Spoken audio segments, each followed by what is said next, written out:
You're listening to the Pace Radio Network here at paceradio.net. The views expressed by the individuals during this broadcast are their own opinions, and they may not be the same as those of their group or other organizations they may be involved with. All medical advice during our broadcast is not a medical opinion and should be checked with your medical physician.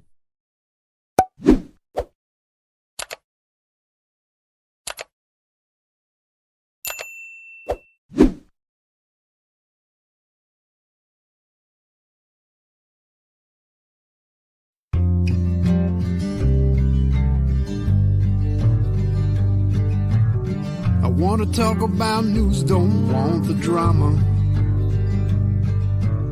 From no pretentious media Madonna. I found me a great ganja mama. Cannabis and coffee with Tamarijuana. Good morning, everybody, and welcome to my show, or my whatever. Welcome to my room. Anyways, it's Monday, September the 23rd.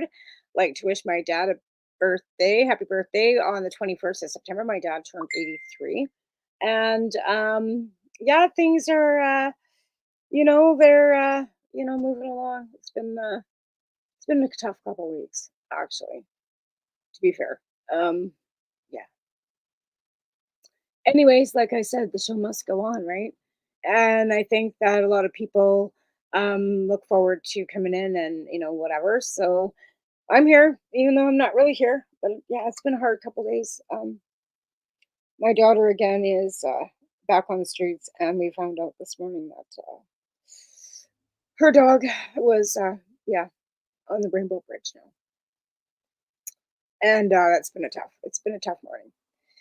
And I'm gonna guess, but she'd run her little monkey over to her mom's, and then she'll be coming in. But then we're gonna be talking cannabis substitution program and what's going on in Vancouver with the cannabis substitution programs. Now, there's a disclaimer on this because there are things going on in the cannabis substitution program since our dear friend has passed away. Some things that you've probably been reading on Facebook about what's going on in the background, we're going to set some of the records straight today.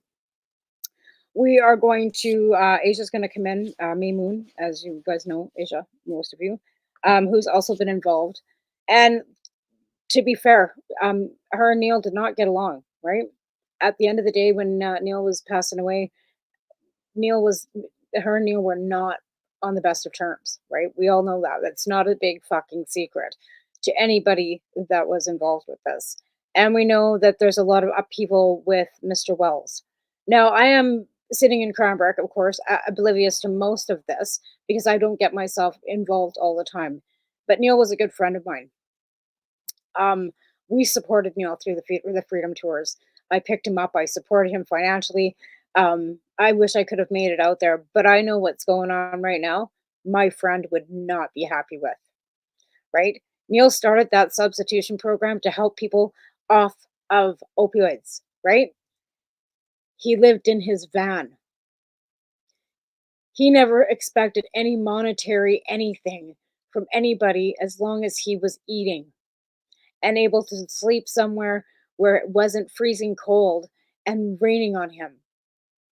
Neil was the most giving and forgiving person I have ever met. And what is going on in Vancouver right now is making me fucking sick.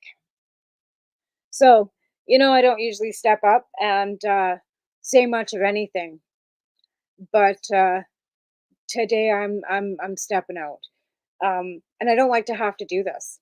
I don't like to ever have to, and it's not blame game, finger pointing. It's fact, right? Today we're just going to hear the facts of what's been going on since Neil passed away. Now, there are several other substitution programs that exist in the Lower Mainland. There's Langley, there's Surrey, there's also Halifax that Chris Backer takes care of. There's also several other ones across the country. But what's going on in Vancouver right now is almost like a gang fucking war. And it's getting pretty downright fucking much out of control, right? when you're having calls going into the safety units and having medicine taken away and charging people exorbitant amounts of money for the medicine that was given to them, and people that are houseless and have no money, that are living in poverty, and you're charging them money for their medicine after a decade of not having to pay for it. Now, I don't know who's pocketing all that cash, but we've also heard stories that, that there was like that van fired and volunteers let go because they didn't like the new mandates that were going on. See, I sit back and I keep my mouth shut and I listen. That's why I got 2 ears in one mouth. And I've been listening to this crap grow for 2 fucking months. 2 months. I've been watching y'all sit back intermingling and interfighting and fucking throwing fucking shade on the fucking on the whole program and the fucking bottom line of what it was meant to be and what it's meant to do, right? It's meant to help people. It's not meant to fucking profit off patients. That has always been our mandate, right? Profit over patients or patients over profit.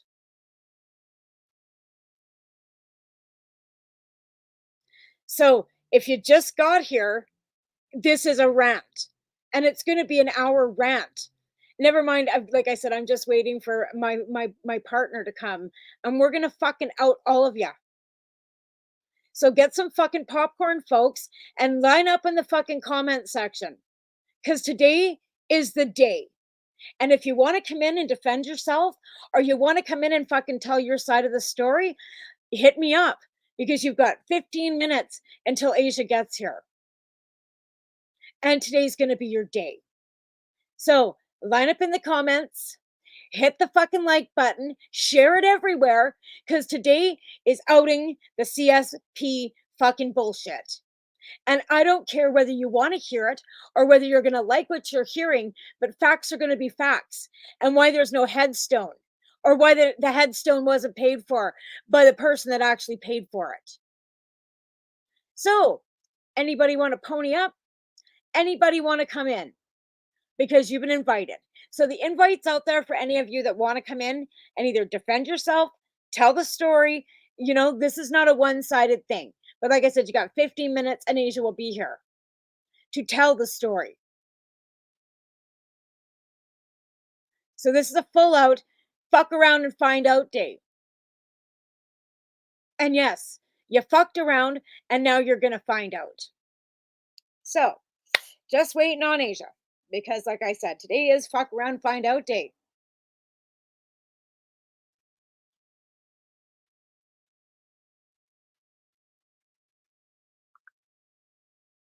I'm just letting her know that I've just thrown out an invite to all the rest of you.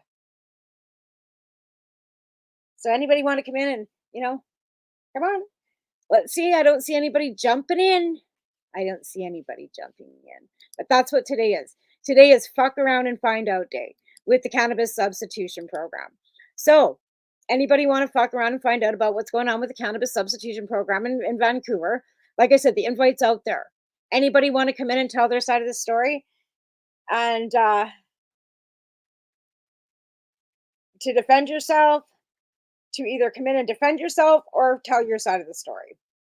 Because this is ending to fucking day. I'm sick of fucking hearing about it. You just have to hit me up in the fucking inbox wanting to come in. Because, yeah, like I said, this isn't a witch hunt. This is a fuck around and find out day. So if you're part of that, or we're part of that, like I said, you got 15 minutes and Asia will be here because she had to go take one of the babies to be taken care of so that she could actually have the time to sit and not be distracted. But again, I'm going to throw it out there. Amy, you out there? You want to come in? What about Adam? Adam, you out there? You want to come in? What about you, Glenn? You out there? You want to come in and, stand up? Or you just want to sit back and not say anything? I'm waiting. No? Crickets? Let's see. I'll get on my little phone here because I am a shit disturbing bitch. But I am done with this. because I'm sick of fucking sick of hearing about it and hearing that patients are paying. You're making them pay for their meds now, right? Isn't that what's going on?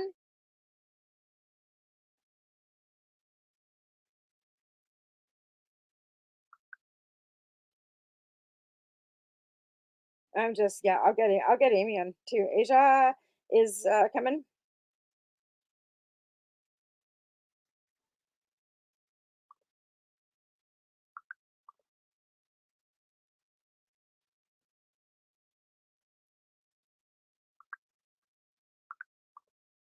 We'll get Amy.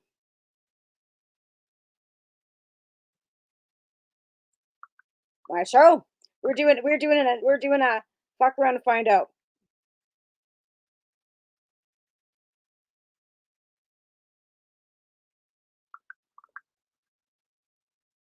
So yeah, I just got a hold of Amy. So we'll see if Amy wants to come in and tell her side of the story, so we can actually like hear the actual truth. How about that? How about we'll do a fuck around and find out show, and we're gonna fucking fuck around and find out, and that's exactly where I'm at today. So we're just gonna get Amy in and see. Yeah, it's a fuck around find out show. No, no, no, you just come in right this way on StreamYard. But yeah, because Amy was one of the employees that was basically tossed because she didn't like the fact of what was going on. Because again, this is not what Neil would have fucking wanted, right? Okay, she's just getting out of bed, but we're gonna get her on here too. So, like I said, this is a fuck around, find out. Yep, yeah, yeah. Oh fuck! I just dropped my mouse, and I don't care. So it's 12:11. Just waiting on Asia still. But yeah, this is a fuck around and find out show today. I know. You just fucking love me, don't you? You all sit back with your fucking, judgmental. Oh, she's such a shit disturbing fucking this and that, and you call me a bitch behind my back. It's okay. We all know you're a bunch of misogynistic fucks, and we're good with that, right? And like I said, the disclaimer on this is like this show does not reflect anybody else on this network today. Okay, and nor does any of them know that I'm. Well, I mentioned it to Al, but again, it's not a reflection on Al Graham. And anyway, this is me coming out and saying this shit. And again, like I said, I already put it, you already called me a bitch behind my back anyway. So I'm already a shit disturber and have been for 20 years. Have always stayed pretty neutral on all effects of everything. And yeah. So today I'm not. Today I'm done. I'm done sitting back and watching this fucking garbage go on in the name of fucking Neil Magnuson. It ain't happening anymore.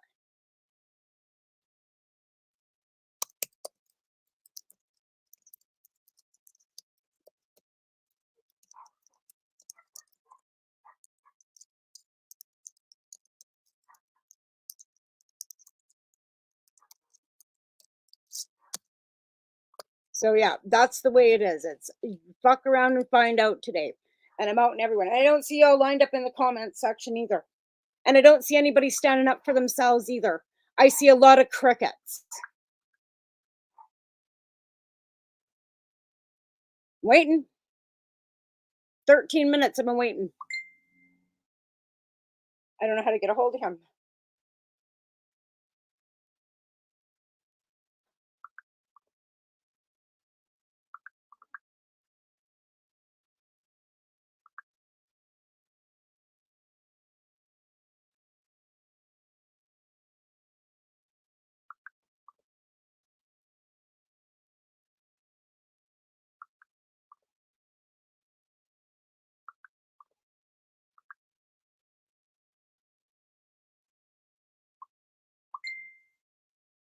Okay, she's back. All right. All right, Asia's back. So here we go, muffins. It's fucking go time. It's fucking go time. So I'm just gonna resend Asia the fucking link. And it's go time, folks. It's go time. So again, this is a fuck around and find out show, but I'll wait till Asia gets back in here and we'll get going again. But yeah, today's your day. So, like I said, you got something to say, you want to defend yourself, your side of the story. Right now would be the time.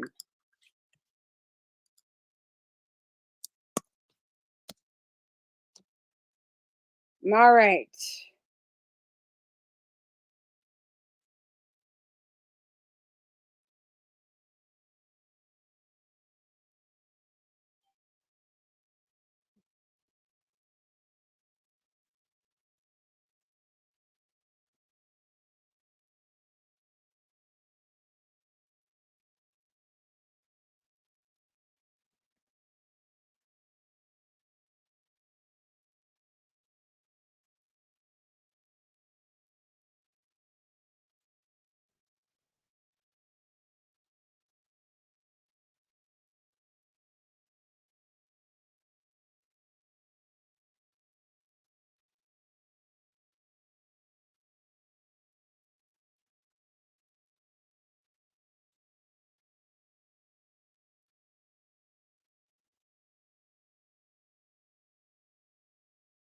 All right, looks like she's here. And there she is. All right. So, Oh, the good show morning. today is fuck around, find out. And I've kind of been talking about what we were talking about and the whole thing and how this is all reflection of not anybody on this network. There's a disclaimer, and I've already thrown out an invite to both the employees, volunteers, and to Mr. Wells to come on and either defend themselves or tell their side of the story. So at this point, the disclaimer is this is the facts of what we know as of right now. Amy's getting dressed and she's going to come in too. And we're gonna fucking out the fucking bullshit. Like I said, I'm sick of reading about it. I'm sick of hearing about it, and I want the fucking facts. And I think everybody deserves to know the truth of where their donations went when you bought a T-shirt, or where your donations are going, and who's living off them now. So the fact of the matter that they've gone from being, you know, patient over profit to profit over patient. So let's go back to when we saw you live last week, or was it the week before, when you were standing behind a truck with a blowhorn, yelling on the streets and giving away thousands of dollars worth of medicine. That is correct. So through kind of the grapevine, it's been brought to my attention that CSP Vancouver is no longer donating items. They're simply selling it. They're trying to say that, they're offering it at, a reduced rate, and that, they're helping with compassionate prices. But after going down there myself, those are not compassionate prices.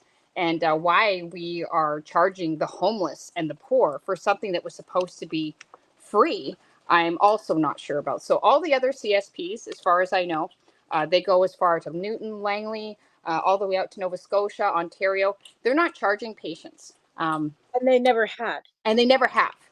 Some of them even go as far as bringing them food, clothing, helping them with resources to help them get out of the situation they're in. Where if you go to Vancouver, it's basically a van. There is a guy willing to sell you weed, and then you get out of there. It was quite disheartening to go down there and hear the people that have been using this service basically disclose that things have changed quite a bit since Neil's passing. And I would like to point out, Neil and I did not see eye to eye on a lot of things. I already said that right at the beginning. But this is something that Neil would not be standing for. No. And I'm, like I said, he appalled. At the end, him and I were still close. Again, you two had falling out. I mentioned that, but at the end of the day, we still, out of respect for what his work was, exactly, are speaking up to say this is fucking wrong. And I know Neil would be fucking spinning in his fucking grave if he knew this was going on. Right? Oh, Amy and Adam are going to join us here in a few minutes. Excellent. Hi, guys. Again, this is going to be facts. We have a break to take, and like at the bottom of the hour, we'll run a quick commercial, and by then, hopefully, they're on. But again, this is not a witch hunt. This is not he said, she said. This is not finger point. These are facts. These are things that have been going on in Vancouver since Neil's death. And as his friend, and I have to say something. I cannot sit back and keep listening and reading all this fucking crap on Facebook and not ask questions as to what fucking's going on. And there's Adam. Alrighty, Adam. Hello, morning, my dear. How are you? Hello. Hey, what's up, Asia? Nothing much. Hi. And this is all about, CSP and what the fuck is going on since my friend Neil died. And we're just going to out everybody live because I'm fucking pissed off. So this is fuck around and find out. Amy's coming in too, and we got Asia here, and I've invited Mr. Wells to come in, but apparently he's, not available or something. But again, we're going to process all right. So this is Adam, everybody. He also worked very closely with Neil. He was, his right-hand man. So Adam, thanks for coming on, and we're going to hear your side of the story too. So Asia was kind of filling in the fact that they went out you both went out because you were with her, and we're behind the truck screaming and, without full harms about patients. So the whole time you worked with Neil, no money was trying to exchange hands between those people with her. I'm sorry, I was having a hard time hearing you. I'm like 2 minutes away. I'm 2 minutes away from home right now. That's all. Okay, how about we'll let Asia keep talking. You can hear your ass home, and then we'll go from there. So you just keep talking. No, that's perfect. Okay, so Asia, you tell us the story about what you and Matt had, or what you and Adam did that day.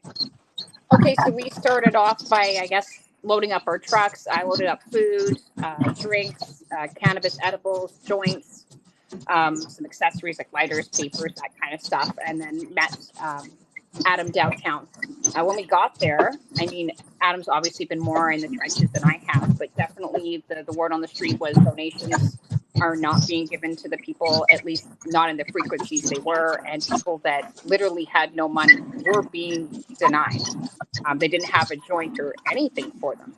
And it took for us to basically start causing chaos for them to start doing something that day, which was pretty interesting. Right. Yeah, that's kind of like I said, as far as I knew, everything that right, there was not supposed to be any money paid off of anything. Well, again, you have to have a little bit of, for resources, but there was also other donations that were given to the crew to make sure they had places to live, food to eat, roofs over their head, and not needing to profit off that medicine for people. Yeah, and the other CSPs, specifically Langley, they're having parties and they're having mini concerts, and they're finding ways to raise money from a legal standpoint to invest it into those that don't have any. And I know other CSPs may be simply relying strictly on donations. I know Nova Scotia and Ottawa are basically, that's all they're relying on is donations. And then as far as I understand it, somewhere in this mix, Vancouver started buying and then selling. And obviously when Mad Hatter stops, he'll be able to fill us in on that. But yeah, I mean, we're talking $5,000 a day in cash on average. Since Neil died, that's $0.9 million, people. That's a lot of money. That's a lot for the homeless to be popping up, which essentially means our government is paying these guys to have a nice, cushy life at this point. Right. And this is money coming in from people that are living homeless, rough on the streets. Right? Yeah, they're completely homeless. They have nowhere to go. And again, I guess, it's better than putting their money into cannabis rather than heroin. But again, why should they not be able to get the cannabis that they need to keep themselves off the heroin and be able to use that money for groceries? All right, I'm home now. There's actually a petition. I'll send you a link to that where Dan Bochard, who is the representative and runner of the Langley CSP, has put out. Him and Adam actually went into the city of Vancouver and spoke to the mayor, which brought up the need for this petition, which is for anyone that has time to sign up that they agree with cannabis substitution. I mean, of course, if you don't agree, don't sign the petition, obviously. But so far, it's been going strong. Everyone is in agreement. So this is a much better product to be using in comparison. But certainly, I think the reason why I'm mostly here today is that I'm offended that Glenn Wells specifically and Dan Magnuson are saying that they're a charity when $5,000 a day is not a charity. You're a drug dealer. And I don't care who's mad at me for saying that. You're a glorified drug dealer.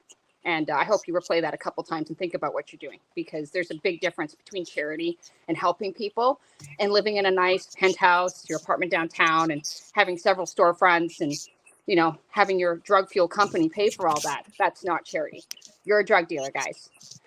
Absolutely. And I'm certainly not going to donate any more money to somebody who's just cushioning up their pockets. No. And that was the main reason why I brought all those edibles and stuff with me, was instead of giving it to them like I have in the past, I felt it was more responsible for me to just give it out myself. And then I knew that they were getting it for sure. Right? And you're giving this stuff to the substitution programs, donating it, and then they're profiting.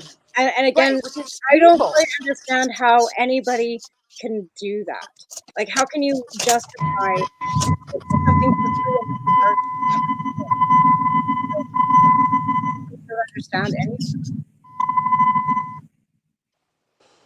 But yeah, I know other people are now starting to see this happening. But me personally, I donated $5,000 worth of cookies. I mean, it's been a hot minute since I did that. But I actually had someone from the downtown east side end up wandering down to my store, which is now closed. And he recognized the symbol on his cookie as the symbol on my window and asked if he could buy more cookies from me. And I'm like, you can't buy these cookies. You can only have them donated to you. So how many do you want? And he was just shocked. He's like, no, man, I paid $5 for this. They're all $5. And that's when I kind of was like, okay, I'm not happy. But I was like the first one to, I guess, experience donating to have it resold on them. If I wanted to sell cookies, I mean, I can do that myself. I personally would not. These people are homeless. They're addicts. They're trying to get their life around. Like, I don't know how in the right mind I could even consider taking their $2 or $5 bill. It's ludicrous. Yeah, exactly. Like I said, I'd rather, like I said, it's donated goods going out to the substitution program. It should be going out for free, and have their money being spent on groceries. Like, again, if they would be spending it on cannabis rather than spending it on heroin, and they can spend it on food, or maybe save that money so they can maybe get themselves a house or an apartment or somewhere. Like, why not give them the hand up that they need rather than taking in that wheelchair with no legs, with no money? Yeah, and they denied him getting edibles, which blew my mind. So I actually gave him 2 of every kind. I was like, here, and I kind of felt bad when I'd only handed him 4, and I was like, oh, forget it. Here's another 4, because you don't know when you're going to see him again, or if he's going to make it through. Well, I know out in Halifax too, Chris. They make food. Like, they'll take out, like, if they get donated food, they'll take out sandwiches, and they'll take out food. Yeah, that's what they do in Langley too, and that's what we were doing. And we're going to be actually back there on Tuesday.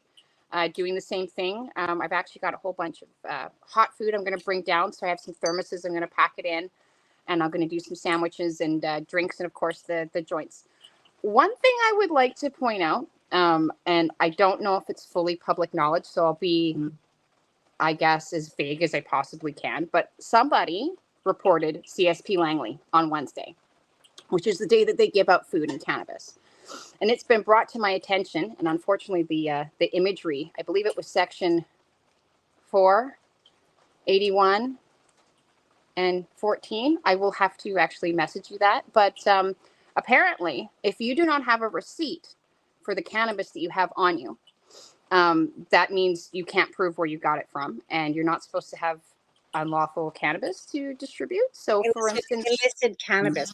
Illicit cannabis is actually what's listed on it, is having illicit cannabis. So my 4 plants at home that I grow, I can't give any of you 28 grams of, which is within the law, because I am not an LP, and I did not test it up to the LP standards. So there is 2 tickets, I guess 2 violations and an additional violation. The additional violation is in regards to not being able to operate a vehicle under the influence of cannabis. But I've seen this scenario, and the person was trying to close the door to their vehicle before it got any more escalated than it did. And unfortunately, it did escalate more. But for all of you guys that are running these programs that are gifting weed, unless you have your receipt on you, the police have mentioned that if you do not have said receipt on you and you're not coming directly from the cannabis store home, that's also being in possession of unlawful cannabis, because you're apparently not supposed to be driving around with it, or it has to be in your trunk.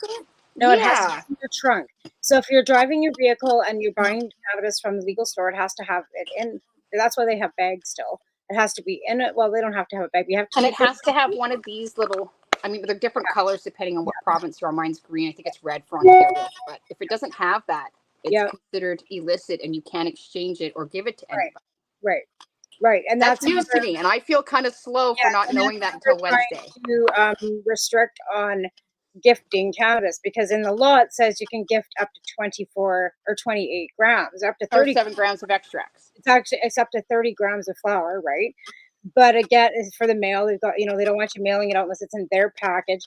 They want to keep it all regulated and safe, right? But again, they're like, this is just over regulation to the 100th degree. But the police are just that just sounds like the cop was just being a douchebag. I agree, and I actually spoke to a different police department about it, and they said they've never heard of anyone actually being penalized under those laws, and they said that must have been some very extreme measures to want to use them. Yeah, they said they've never pursued them ever.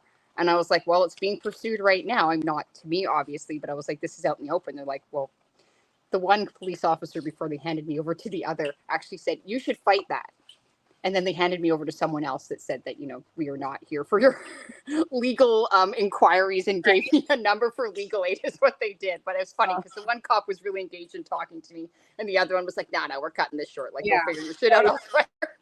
Yeah, and like I said, it depends on who you're talking to, because a lot of the RCMP are informed about the cannabis laws. A lot of city cops aren't. So it depends on where you're at, right? And I mean, in Vancouver, I would think at least they should. This ticket was issued by an RCMP officer. Well, even in the RCMP in the Lower Mainland, should be pretty, versed in cannabis. They've been dealing with cannabis in British Columbia for 50 fucking years plus. So don't even tell me that these cops don't know the cannabis laws and that they're updated on them, because it's all over the fucking news. Like we're down 95% on our crime rates for possession. And on that note, I got to thank the sponsors that let us come on. And then after the commercial, we'll bring Adam up and we'll talk a little bit more about what's going on as well too. But I have to thank my sponsors. So we'll be right back after a short break. 2 minutes. Perfect. You're listening to the Pace Radio Network here at paceradio.net.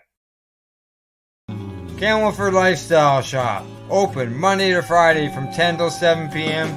or by chance. Check out our flags, our t-shirts, plus our hats, and look of that supply of rolling papers, plus much more. We've got bongs and your favorite herbal vaporizers.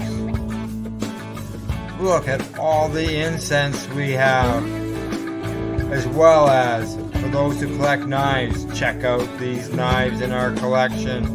And while you're here, stop in to see Shay at the piercing room, where you can get poked by Shay. Daily deals, check them out. Camelford Lifestyle Shop, 17 Bridge Street West, Camelford, Ontario.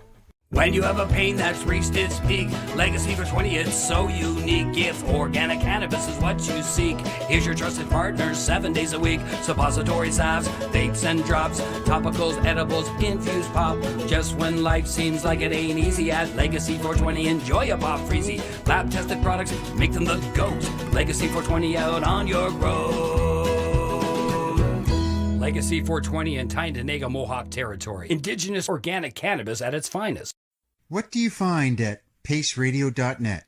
People advocating cannabis education.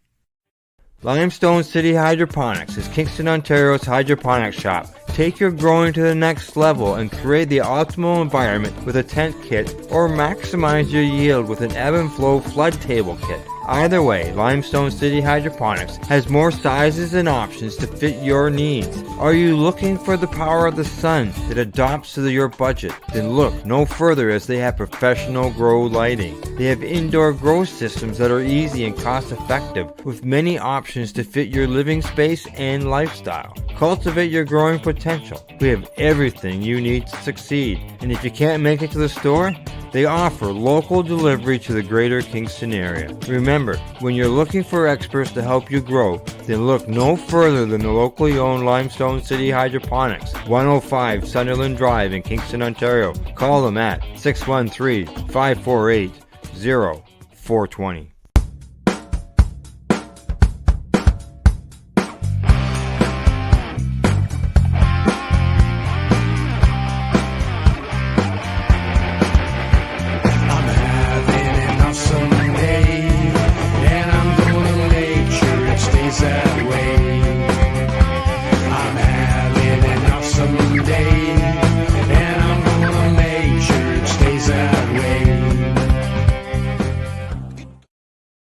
You're listening to the Pace Radio Network here at paceradio.net.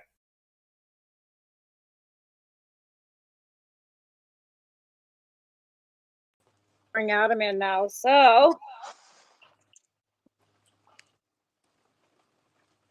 now that we've got that back under wraps too, so we're going to go back to the beginning here. So Adam, how long had you worked with Neil? Well, I started donating to the CSP, I believe 2018. And then as for actually working at the CSP, it's probably been about 2.5 years now. Right.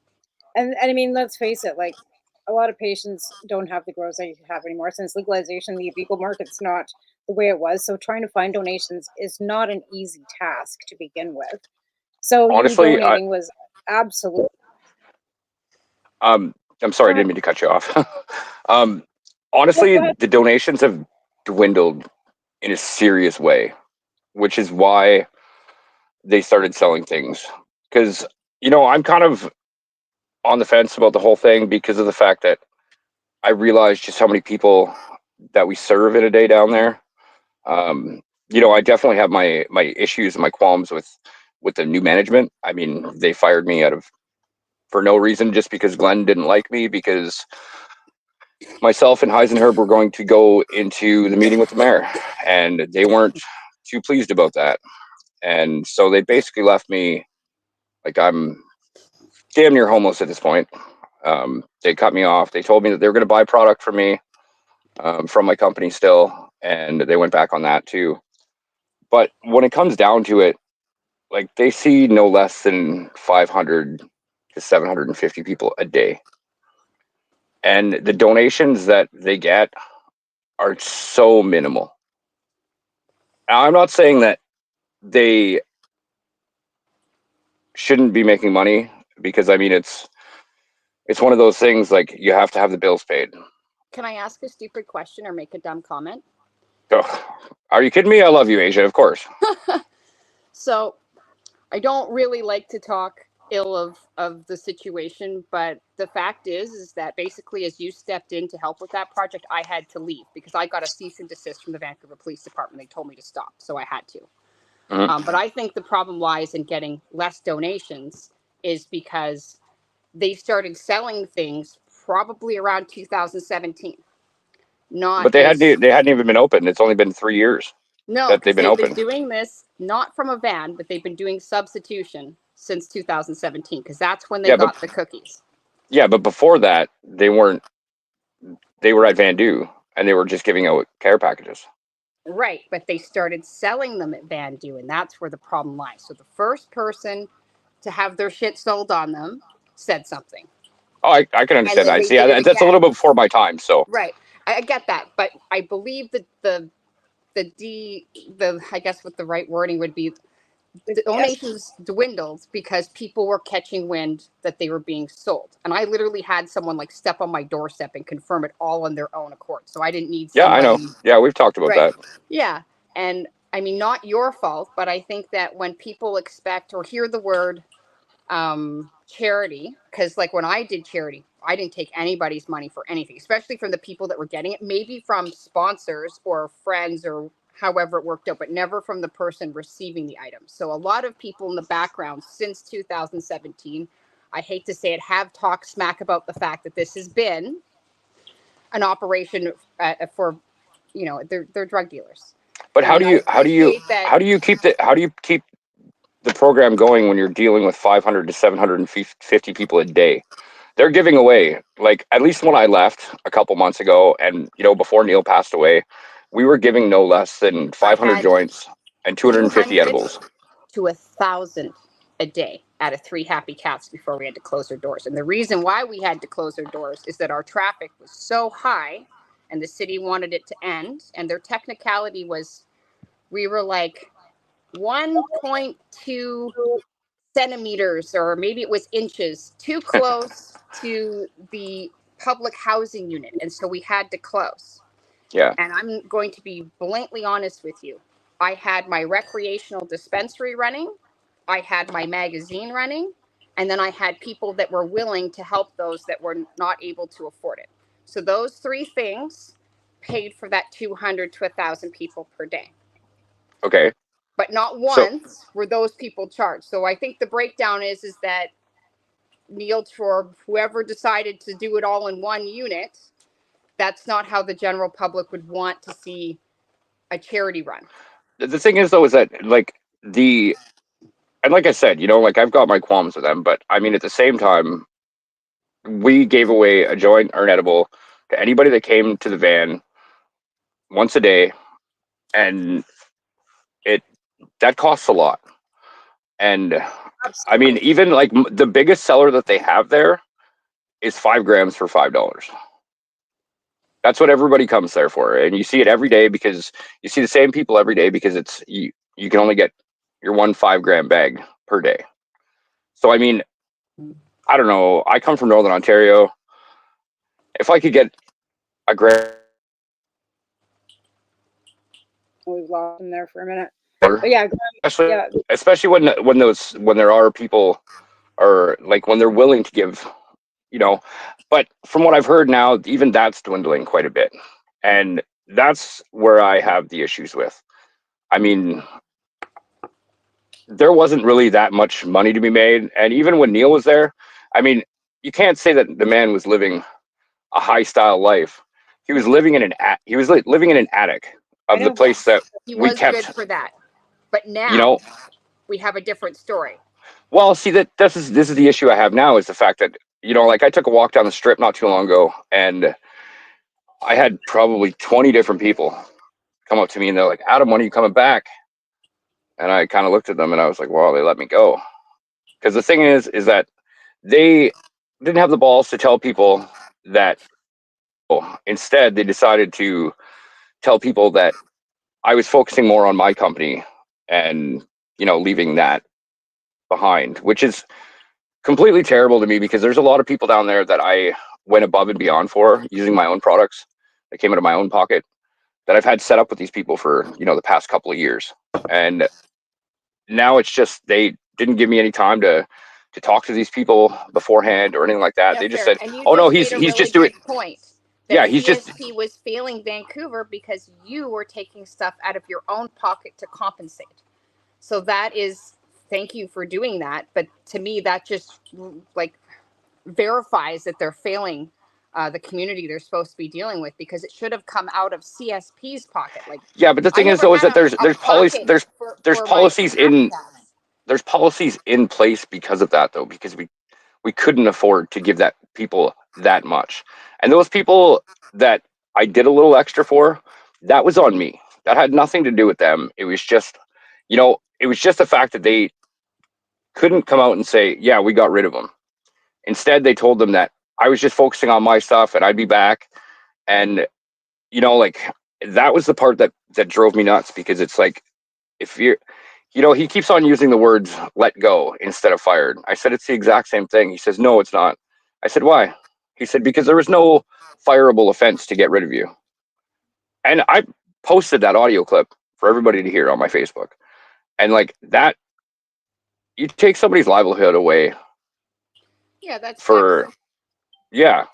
Like, but I mean, what it really comes down to is that, I appreciate that, you've also lost your job, but these guys are not necessarily, I mean, you're telling me that they can have one container. When we were down there, that's not the word we were getting. They were saying they didn't have anything available. They didn't have. No, I know. That's the point that I was trying to get. I was going to say that. That I was trying to get at was the fact that is after Neil was gone, those $5 packages with 5 grams don't exist. That guy that was expecting his high dose edibles in the wheelchair, he said he hadn't got it in almost 2 months. So that's why I loaded him up. So the story I'm getting is basically whatever was there is no longer. And I agree. Maybe there is a lot less donations, and I can imagine after the Van Do transfer over to CSP and then this has helped create a lack of donations or less of them, because everyone's now aware of what's happening. But honestly, there's no real donations. Honestly, there's no real donations that are going into that place right now, or at least like before when I was leaving, everything was paid for. So how are they running it? How are they running it then? They're running it with a dispensary. Then it's not a charity.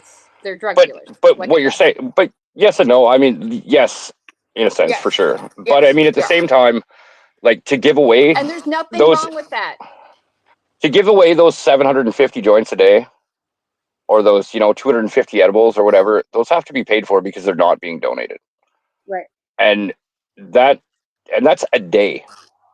So you think if you're going to give away 750 joints a day, think of how many of that is in a week. Pay 50 cents a joint. And I mean, it's a lot.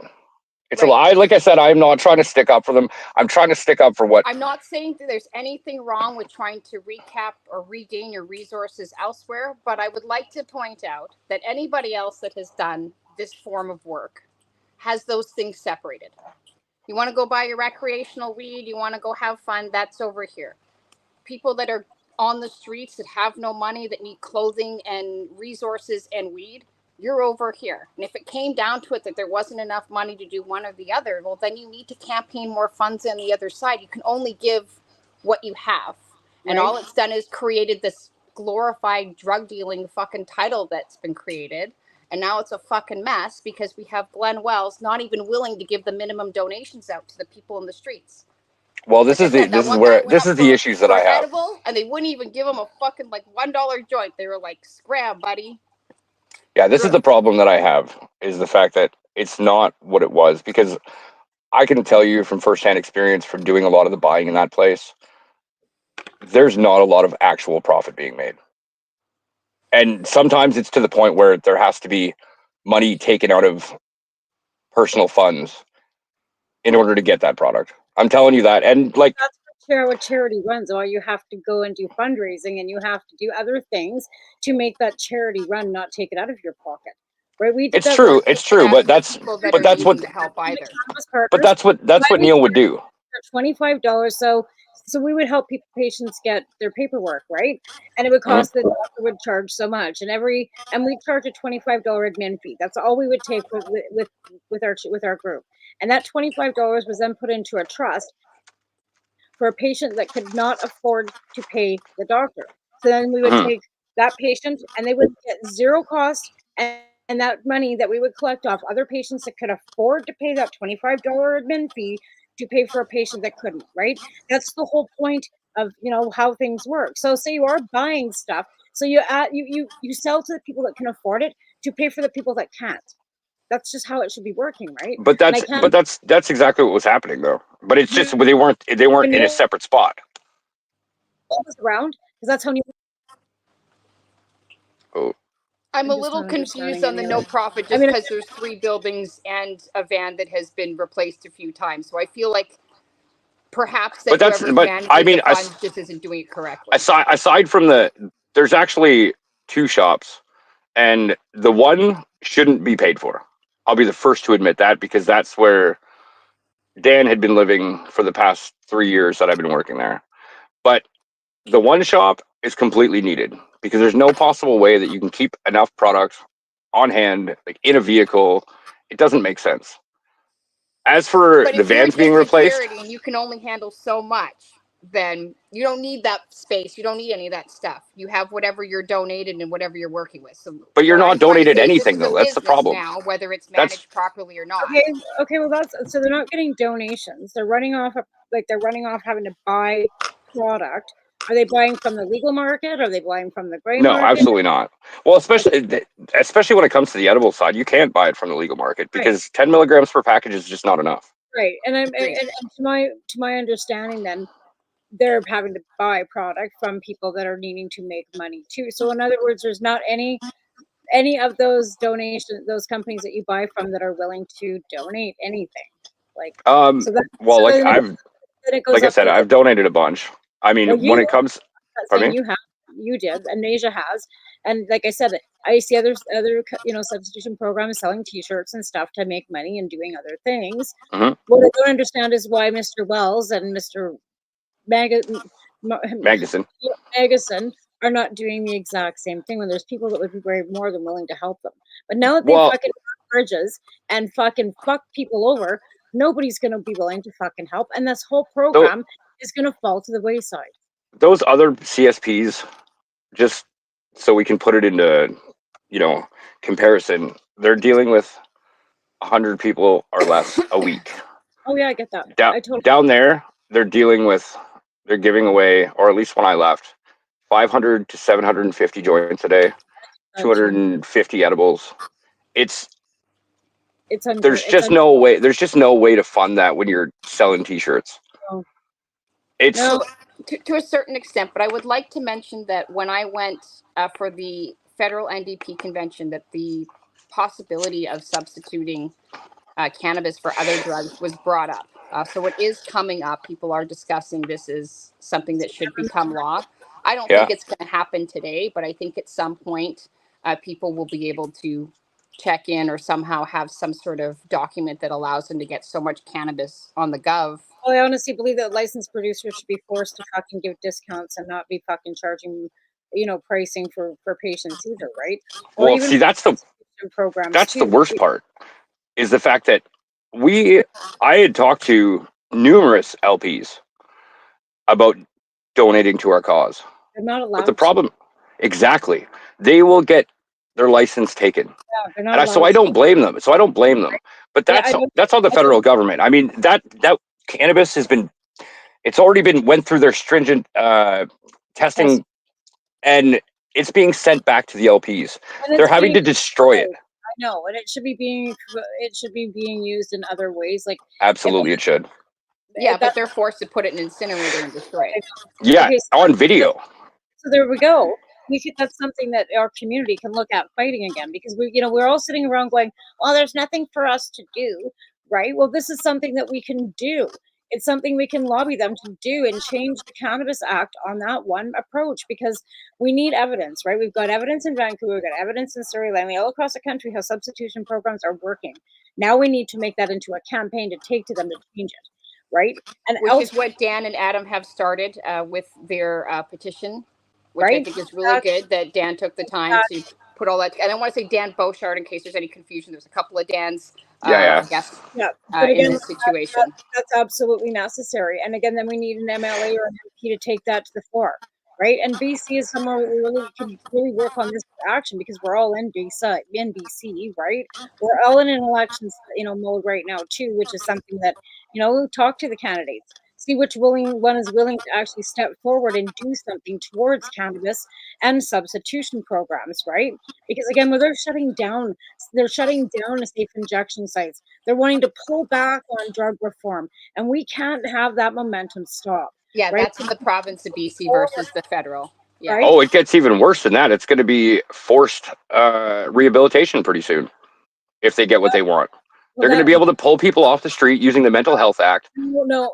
No, that's not how it's going to work, dear. So they've got the guy that's doing this is actually an expert. I've done my homework on this because I've got brain injuries, right? I use smoke cannabis. I would never want to be put in the addiction to cannabis and be yanked off the street, right? So again, I did some research on this. What they're looking at is the fact that every time somebody overdoses on opioids or on meth or anything, they actually get a brain injury, right? So there are certain people on the streets that've got mental health issues, and because of the overdoses, their brain injuries are so beyond the fact that they can't even take care of themselves. These are the people that are, defecating on the streets, and the ones that cannot care for themselves. Those are the ones that are going to be looking, but they have to go through stringent. They have to have 2 doctors to sign them in. It's not just yanking people off the streets. Trust me. But to get them to those doctors, they are going to be using the Mental Health Act. And and some of them absolutely need that. There are some of them. You know what I mean? So we have to think of their safety. I would like to point out that currently, under the Mental Health Act, those first 3 days, they're already doing that to people. However, there's nowhere for them to send them. So once they've had them in for the 3 days, they give them their meds. And unfortunately, that person that still needs them gets put back onto the street. And now they're cold. They don't have their medication, even though it's free. How do they get a ride to the pharmacy to take it? And some of them have such a brain injury that they don't know how to take it. On the existing legislation, and they actually are going to open up a facility that was closed and actually have the trained people to actually take care of them for longer than those 3 days. They're not necessarily going to be locked up forever either. If they can get them stabilized and into housing, which is the ultimate goal for this, it's not keep these people locked up in a facility forever. That's not the goal here. The goal is to get them stabilized, get them into a program, get them taking their medication, and get them into housing, so we can get them off the streets where they can actually maybe function. It's not going to work for everybody. We know this. There's going to be hiccups all the way through it. I was totally against it too, out of myself. When I first heard this, I thought, oh my fucking God, this sounds like a fucking detention center. But that's why here in BC, that's where they're planning on sending them, though. Is they're going to the first place that they plan on setting up the 400 beds is in Alouette, which is a prison. So They have to. This is true. This is true, but I don't know. Like I said, I'm not agreeing on all aspects. I'm not agreeing on it either, but I would But like there to are point out certain people on our streets that are dangerous to themselves and others, right? I believe me, I work on the downtown east side. I know all about that. I do not believe in violating anybody's civil rights ever. I am the last person that would ever say that this would be okay if I hadn't done some homework. But they're looking at the extremes, like that poor guy that got his hand cut off. Like that guy was in a drug-induced psychosis. That guy should not have been on the streets, right? In Vancouver last week. Been getting proper medical care But until he was okay. Have you looked into the statistics of what happens after? No, about what happens after. There's about a 40% suicide rate, and then there's also like a 20% of people die because of the fact that they go back to the hard drugs and they try and use the same amount, and it ends up killing them. So if you're at like a 60% death rate, then it shouldn't be a thing. No, but again, if they get continual care, and that means group homes maybe for some of them, that means like it's not like I said, this is going to be having to be expanded because daughter, for example, my daughter has overdosed probably 150 times. She's on the street. She cannot take care of herself. She has a head injury on the streets in Lethbridge, but she refuses to go to a group home or have somebody that takes care of her. And she has that ability because she has that right under her civil rights. As her parent, I die every single day because I don't know where she is. And I can't do anything because she's 31 years old and she's an adult. But with this being put intact, even in Alberta, it might give me some hope that she would be able to then end up in a group facility where somebody would at least be watching to make sure she's not hurting herself. Can I throw something fun in there? So when I went to the federal NDP convention, I realized that was almost this time last year. They were talking about policy, voting in policy about cannabis as a substitution for people in addiction. So once things like that come through and say someone is just not able, and some of that mandatory help is because you can't handle your drugs. If you can, do whatever drug you're doing, pay your taxes, go to work every day, and you're a functional whatever, no problem. But if you're not able to be a functional human being, like there comes a point where somebody should step in. But say someone can't get off the heroin. Once those policies come in, they're going to say, hey, you're going to be here for about 3 weeks. We're going to give you some joints. Here's some books and some food. And then while you wait, we're getting you housing instead of get on the street and figure it out yourself, which is fucking nuts. And that's a lot of the problem too, is the fact that there just isn't housing in BC. Like a lot of people that want to go into a rehab facility, they're waiting 6 weeks right now. It's the same. It's like that across the country. We're lacking in funding, facilities, and bodies. We don't have they don't have the people that are trained to do this, and these facilities want bachelor's degrees. They need people that have lived the fucking lifestyle to go in and actually start helping these people rather than looking for somebody that's read it out of a fucking book. Exactly. I couldn't agree more. A lot of people wanting to go into rehab, so those people that are choosing to have to wait 6 and 12 weeks because those programs are overbeared with mandatory rehab. So if those people could go somewhere else, all these people that want help today to get that so they don't end up like that. Yeah. And that is the idea, is they're trying to create a preventative measure so you don't get there, if that makes sense. Because everything is just overbeared, not enough bodies, and then we have a fentanyl crisis that we've never, this is unprecedented. Like, I don't even know what to say about our fentanyl crisis. I don't know how to deal with it, but we're dropping like flies, and it's people that aren't even doing it sometimes. And not even so much fentanyl. It's methamphetamine too. But the worst thing they did was when they did this whole give everybody, safe drugs, they were just giving out opioids. And that doesn't help the people that smoke crystal meth and crack and all these things. Those are the ones that got the safe drugs back onto the streets that are trading them for the drug of choice. They should have manufactured all these drugs like they did with cannabis first, rolled it out, regulated it, 19 and over, and put it in the store.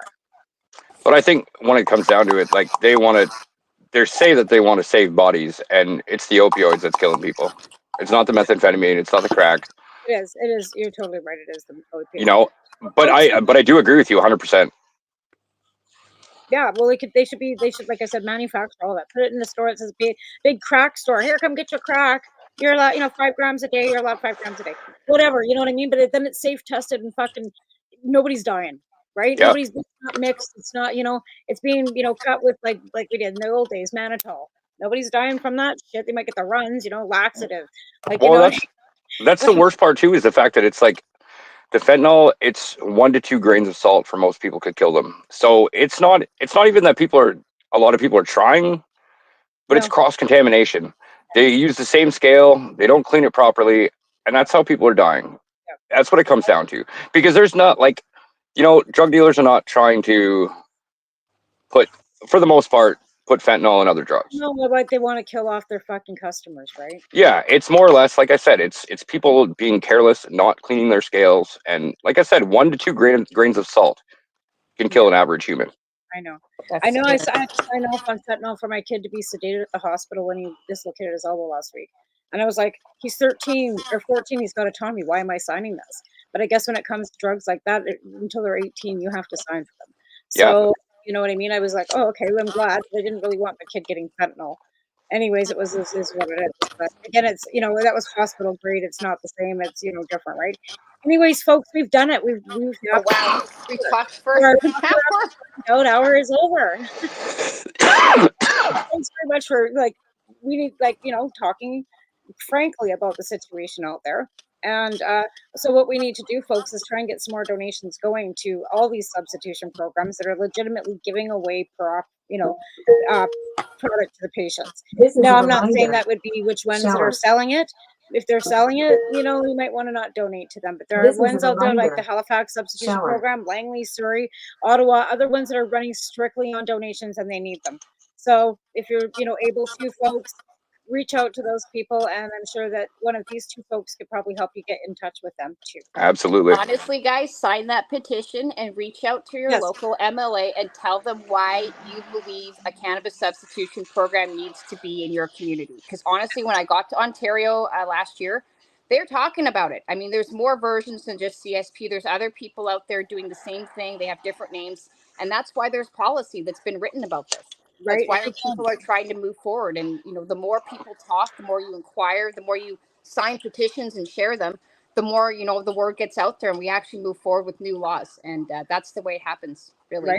And we have an election in British Columbia right now. So talk to your candidates. Ask them what their stance is on cannabis and medicine. Ask them what their stance is on substitution programs, safe injection sites, anything having to do with drug reform. Because right now is the time. That stuff is on the chopping block. And please, I don't care who you vote for. Well, I kind of do, but please vote.